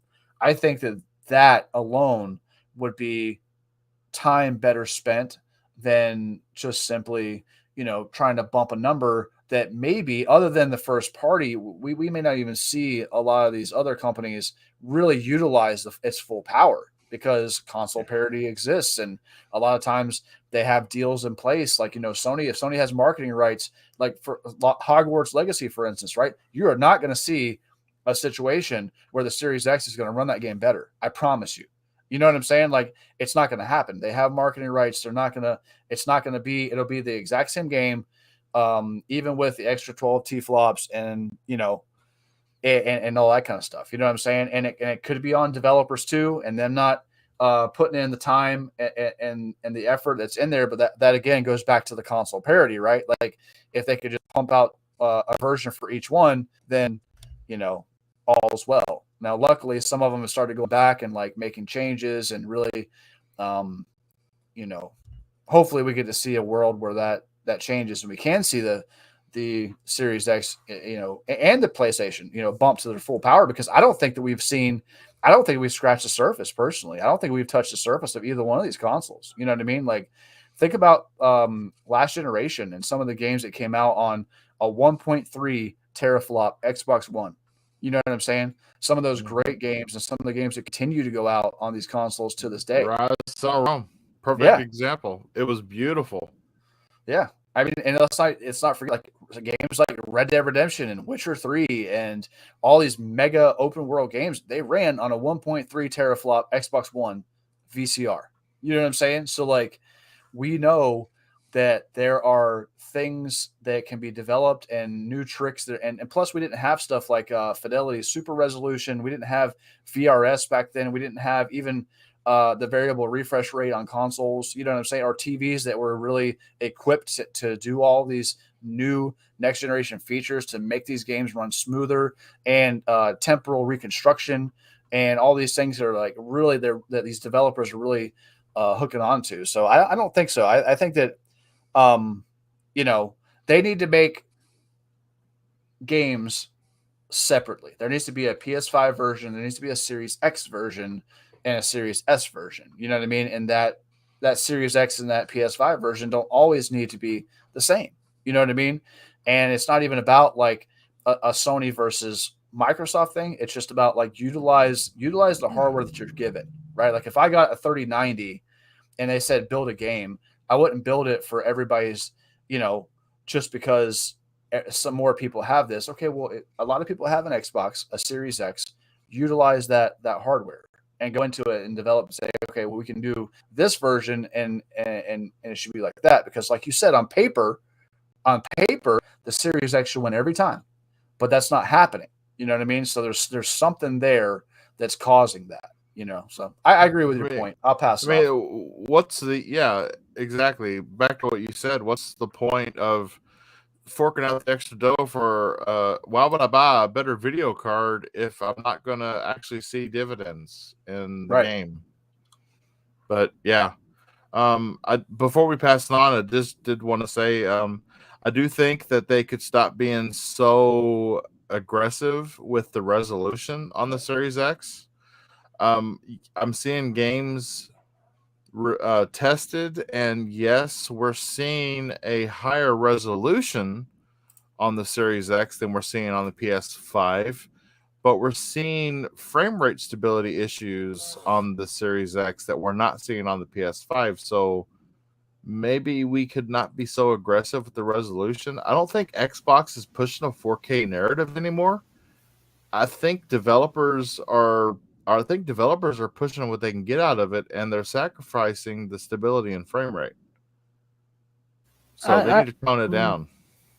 yeah, I don't necessarily know the reason, but sometimes it end up being the lack of resources. Sometimes it end up being the lack of time. Sometimes it end up being the lack of talents to optimize the game the way it should be, and all therefore. But sometimes, in my opinion, it's just laziness because you do have a console that is capable of doing 4K and 60 FPS with no problem whatsoever. After all, we are talking about the world's most powerful console, and they are not using that. Why is that? Is beyond me, and it just makes no sense at all. And I gotta say, I do have the same thing with the Xbox Series S as well. Why is that? Because we do have a console that was already confirmed by Foundry. This may not be the most powerful console of the generation, but the technology here inside this machine is top notch because they did open the console and saw the components inside it. So we are talking about a console that is capable of doing 60 FPS. We are talking about a console that is capable of doing 1440p. We are talking about a console that is capable of running 120 FPS and ray tracing. We are talking about a console with all those possibilities, but we are still having games that are being released or they are being quote unquote optimized with no ray tracing, no performance mode, no resolution mode. I'm seeing games right now. That's why I was so disappointed by Cyberpunk and Dying Light 2 when they just said, you know what? let's say fuck you to those people who decided to pay for the Series S. Who told them to pay for the cheaper console? We are going to make this shit 1080p, 30 FPS, and that's it. Fuck you. Hope you learned your lesson. Buy the expensive shit next time. And That's then right. like, okay, you fucking kidding me? So you say this is an optimized version for the Series X and Series S, but I'm only getting 1080p 30 FPS. If that was the case, I could play this on my Xbox One X, which was released with a higher price than the Series S. What's going on? And then after that, after a lot of complaining, the Dying Light 2 developers and the Cyberpunk developers, they are working their asses off to release a 60 FPS mode. I think the Dying Light 2 already released a 60 FPS mode for the game, right? For Dynamite 2, yes. And Cyberpunk is checking the possibilities. So you see, we are not dealing about, oh yeah, we have no resources, we have no time, and we have no talent. We are talking about we are fucking lazy and we want to see what we can get out with. Yeah, I think a lot more developers are just getting called out on it, honestly. I mean, yeah, they're saying I that it just takes hate time that. and it takes development, but I mean, think about it. I mean, logically, from a money standpoint, I mean, if you have a base console, let's just take PlayStation because they sell more console. They got more consoles out there, right? The PlayStation 5. So they say, okay, that's the more popular one. We'll probably sell more consoles. We'll probably sell more units on there. So we'll make that a base, right?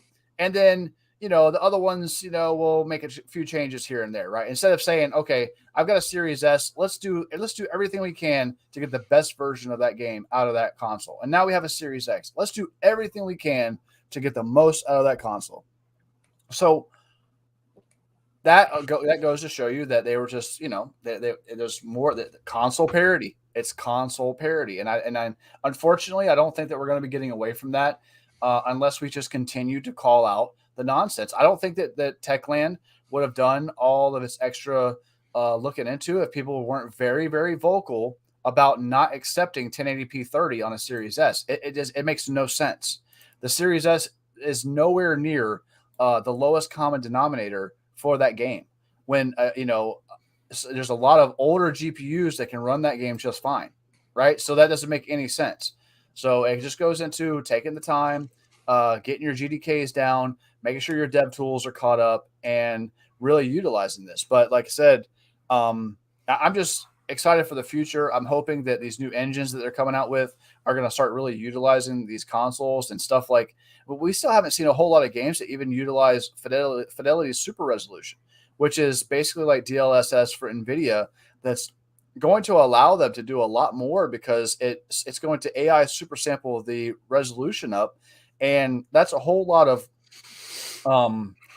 leftover overhead for these consoles to be able to push into AI graphics, shaders, physics and things like that. So, there's still a lot of tricks in the book that we haven't even seen. So hopefully they start taking advantage of it. I really do think that, like, in my opinion, the cross generation stuff is just kind of stretched on because of the pandemic and their lack of resources. And obviously, if you still look online right now, I mean, every freaking Series X and PS5 is sold out. I mean, you're not buying one unless you're literally following Twitter for updates or you're buying it from a scalper. You know what I mean? Like, we're still living in that world. So, maybe that's not a priority to them yet. Do you have anything to say about this, Slayer?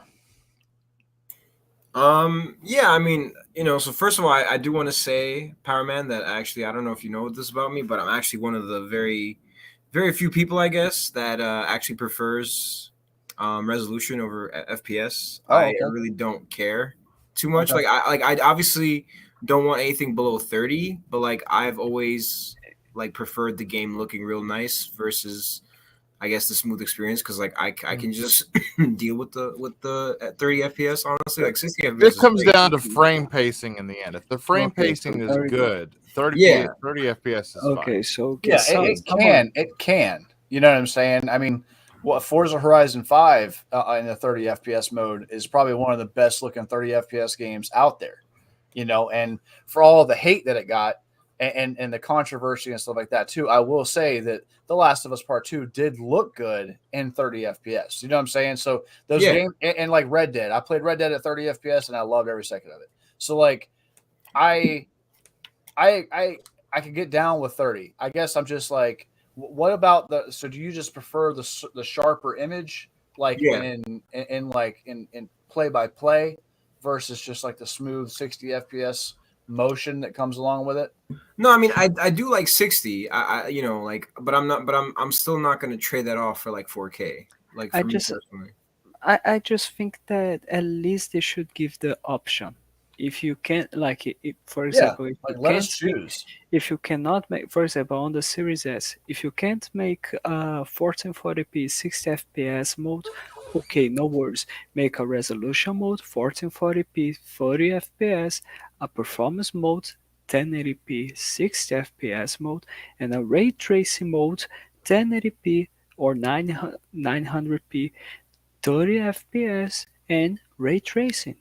It's all good because at But least I get the features and I get three different modes to play and test on and see what I prefer. No worries. here's the thing that I don't understand, and maybe like I'm ignorant or I haven't like read into this enough, like By because interrupting me, you are proving that you are ignorant. No, just kidding. Go on. you interrupt me all the time. Anyway. Yeah, but I can do that, not you. No, Oh, just okay. kidding. No, but like so yeah, so like do any of you know like so what is the deal, like why, especially since like we're at this point where we have these consoles that are basically like computers at this point, right? Like before it was like different architecture and shit like that, but like now it's like now they're basically close to like actual desktop computers. So what is it like, why you see like you, Fabio, you were talking about like all these different modes, why are we in that world where we have to do modes? Why can't we just do it like on a PC where it's just settings that you just adjust, and like maybe you don't have to adjust it, but like have it, like a lot of games basically allow you to like they automatically set like the game to what your machine can run. So like and I'm guessing that's what they do for consoles, but like then all you have to do is just like say like, okay, I want to mess with the settings a little bit. Like why isn't that an option? Like just Mm, the modes are really dumb, because like what if what if I want to run the game at let's say the game can run at 60, but there's no mode for that, but like but it can do it. So that's what I don't understand. like I don't know. It's because mostly I'm okay with the mode options because I play on a Series S, so I am used with that. And I think this is when it comes to the Xbox Series S, this is the reality, this is the thing that every company should be doing. Sure, sometimes you are going to have some frame drops, sometimes you're going to have a small region or another with bad ray tracing in shadows or reflections, but I still think that the companies that managed to do a great optimization for this 4 teraflop console were Ninja Fury and Crytek because they gave us free modes with the options that you prefer. If you prefer resolution, okay, you have the resolution that the Series S can give you. If you prefer the FPS, okay, you do have a mode for that. If you want to see ray tracing, okay, you do have that as well. And sure, we are not talking about companies that have infinite resources like Microsoft has. Because, for example, like Ninja Fury is part of Microsoft and they managed to do something like that. But we, for a game that was released, when was Hellblade released again? Sorry, in 2017, 16, something like that. I don't know. Yeah, I think so, somewhere around there. Well, around there. Okay, and we are talking, and we are also talking about another game, Crisis One, which was released. Holy shit! It was released a long time ago. And when you compare with a game like Gears 5, which is an exclusive game to the Xbox, and it was released recently and all that kind of jazz. They like what I'm saying is, if it's not Microsoft doing that with one of their big franchises, I'm okay to have the modes because I know sometimes the resources are limited. This is a hard industry to work on. It's hard to survive there. When you think about, okay, I'm going to start a game company and you are not acquired by a big publisher, you're actually kind of making a really big bet because, okay, I made a game, I had a publisher to buy the rights for this, we got the money, but now how do we survive? What's next? Should I implore to every single publisher? Are they going to? Am I going to get a yes or a no? What's going on? So, I do get that sometimes you do have resources lacking and some time restrictions, but sometimes it's just laziness and yeah. Yeah. So just to sum up everything, on the Series S, I totally understand, and I think it's okay to have the different modes. But on the Series X, I just don't understand because we're talking about the biggest console. Well, I'm going to end this topic by just saying this. Um, I disagree with you completely on the Series S, Fabio, because look at the processor the Series S has in it, and look at the GPU power the Series S has in it. And yet the PS4 Pro is still the best version of Elden Ring in back compat. That makes no sense to me that the PS4 Pro playing the PS4 version of Elden Ring holds 60 frames a second better than the Series S, the Series X, and the PS5. It makes no sense to Laziness, me. laziness, simple as that. I mean, you're talking about the Series S is a better console than the PS4 was, and yet the PS4 is playing. Why can't we just play it See back compat that mode in the Series S? that could probably be because Sony probably paid them more money to make it like that, since they have a good relationship with Are that we back? developer. Are we back into paying developers to I make mean, your game it's perform better on your console? Really? it's very possible. Jesus Christ. Okay. You never But know. on that I note, mean, never know. that's a lot of food for thought. Some of us have to go to bed, and some of us have games to play. On that note, I want to start on down the panel. Powerman 4K. Where can people find you?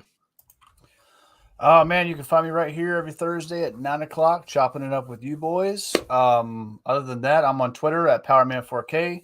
I am on Xbox at Powerman4K, and I am on PSN at Powerman_4K. So it's been good, man. Good show. Awesome sauce. Slayer exclusive. Where can people find you? Well, like always, I always say with you guys here at every Thursday on this show, and I can also be found sometimes doing videos for the channel, like reviews. And other than that, I have my own YouTube channel, Slave Exclusive Gaming, and I'm also on Twitter. And yeah, and I don't have a PS5 yet, but once I do, then I'll migrate over there too, under the same name, hopefully. So yeah. And Fabio, the man from Brazil that pays too much for milk. Where can people find you? For fuck's sake. Well, you can find me here every Thursday, hopefully not missing the time as I did tonight. It won't change again until the fall, Fabio. You're good. Yeah, okay, fair enough. And you can find me during our gaming live streams, during the weekends when we end up doing them. You can find me on Twitter as at FBOAmorin97. On Xbox, you can find me as BuffonLizard8. Don't ask about the name. And yeah, that's it. This is your host, K.Y Bob. You catch me here every Thursday. When I'm fortunate enough to get a day off work, you can catch me streaming gameplay on my YouTube channel, which is K.Y Bob. You catch me on Xbox, K.Y Bob, where the O is a 0. You can catch me on PSN, where it's lowercase K.Y Bob. And I will see all you beautiful people next Thursday. Thank you for coming to see us. And it was great to see you all. Be excellent to each other and see you next week.